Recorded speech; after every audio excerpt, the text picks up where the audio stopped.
నమస్కారం ఏసిటీ 9 న్యూస్కు స్వాగతం.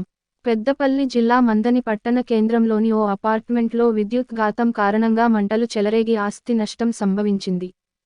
హోలీ పండుగ రోజు జరిగిన ఈ ప్రమాదంలో ఎలాంటి ప్రాణ నష్టం జరగకపోవడంతో అంతా ఊపిరి పీల్చుకున్నారు.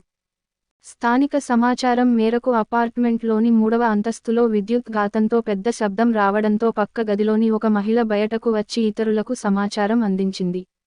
కిటికీ పక్కనే ఉన్న విద్యుత్ బోర్డులో నుండి పరదాలకు మంటలు వ్యాపించాయి. బీరువాలో ఉన్న నగదు, దస్త్రాలు మంటల్లో కాలిపోయాయి. సమాచారం అందుకున్న అగ్నిమాపక సిబ్బంది మంటలను ఆర్పివేశారు. పండుగ రోజు ఇంట్లో ఎవరూ లేకపోవడంతో పెను ప్రమాదం తప్పిందని, ఆస్తి నష్టం జరిగిందని బాధితులు వెల్లడించారు.